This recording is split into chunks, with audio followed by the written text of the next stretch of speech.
welcome back. I have my first guest today, who is Cheryl Hancock from Holmen. Cheryl is here to talk to us about the HAPY group in Holmen and Boys and Girls Club initiative together. And so, Cheryl, welcome. Well, thank you for having me, Nancy. I appreciate the opportunity to talk about the Holmen Area Partnership for Youth. Right. And we do collaborate with the Boys and Girls Club of La Crosse. We actually had a site open for a couple years in one of the local churches. And last year when we closed that down, we had about 90 students, up to 90 students each and every day that came into the facility.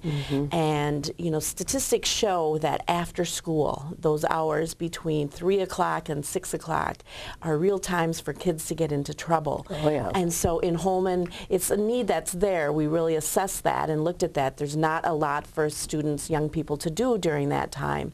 So it's a critical time because people aren't home from work yet. It really is. It really is. That's why, you know, they can get into that trouble. So we, in collaboration with the Boys and Girls Club, we opened this facility a couple nights a week so that they could get the kids off the streets, basically, and give them some positive things to do. We decided to close down that site.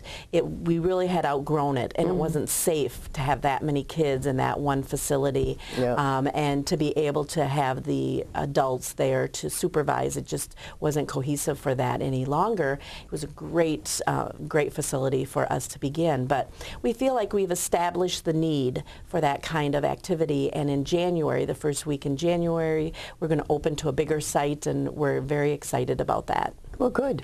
It's something to look forward to. I know that it's a challenge. It's been a challenge for many years, and many years ago they used to have these after-school programs at the schools, but they can't do that anymore. Well, the funding was cut for that, and we just couldn't take that out of our regular day support that we do, education that we do for students. So tell me, what kind of activities have they been doing at this after-school program? Well, in some cases, all they do is just have a place to hang out and relax and play some games and do those kind of things, but again, supervised. So we give them that opportunity. But they also do some very specific curriculum to young women leaders, to young girl leaders, to young men leaders, and there's a specific curriculum that they take them through.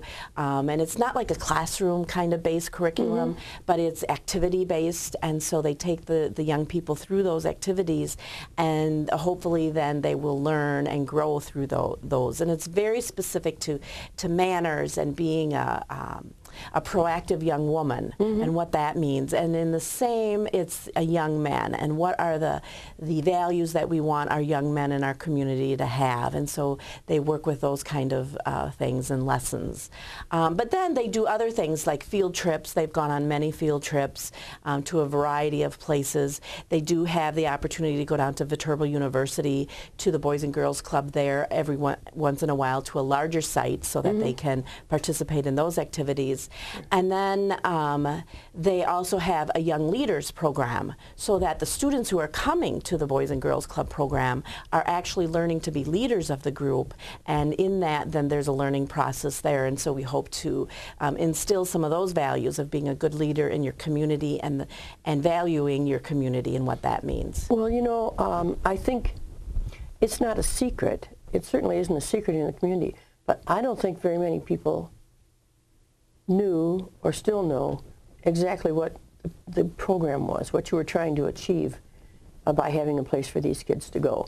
I know that people have asked me, they thought it was just a place for the kids to go and do homework. Maybe meet with other kids in their class or, you know, whatever, and it could be a study time for them. Did they have computers available there?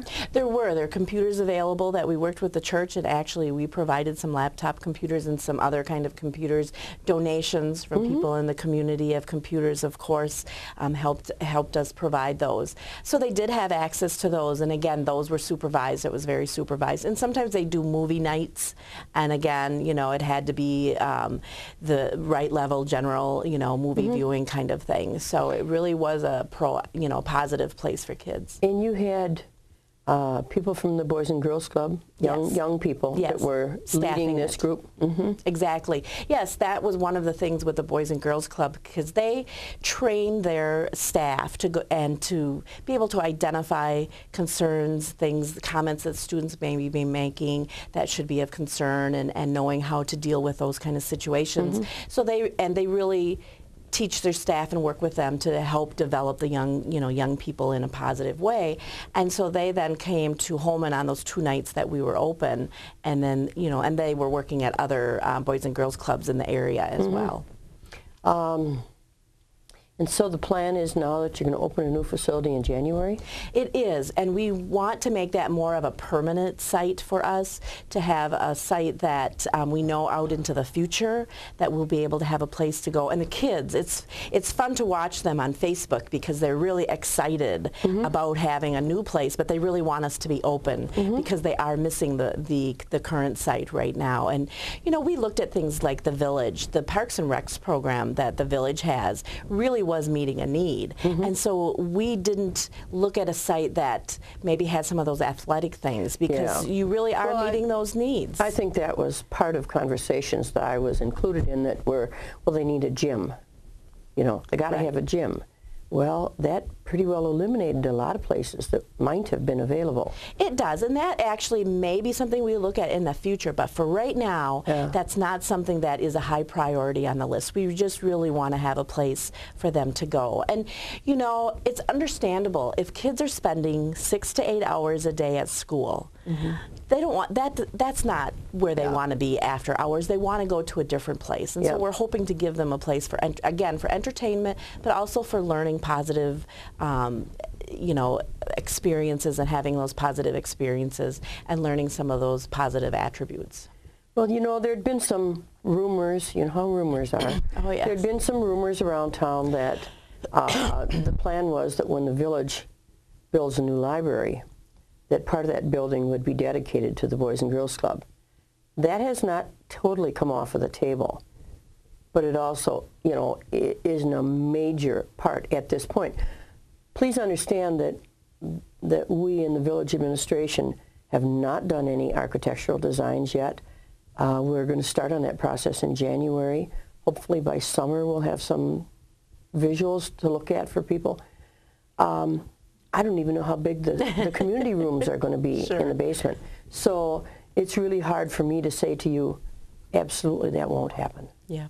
Well, we would love to be a part of it. I know that in that area, we felt that it would be a positive thing for kids to be so close to a library, and especially kids that may not always frequent libraries. We think that could be a real positive thing. However, we are continuing to look at facilities within the Holmen community village, right there, the village proper, where kids can just walk to the site and get there and be there. And as we look forward, right now we're really meeting the needs of the middle school and high school kids. And as we look forward, if we did eventually get a site, we would like to actually open it up to all ages. But for right now, we're just focusing on those 2 age levels, because we really feel that's what we can meet the needs. Well, I think that given a little bit of time in the future here, we'll get some questions settled. Yes. I don't think it's that far off, but it always seems like it's a long way. But I think that we'll be able to come to some happy medium and find a facility that's going to work well for the kids, and that's what it's all about. It is. It really is.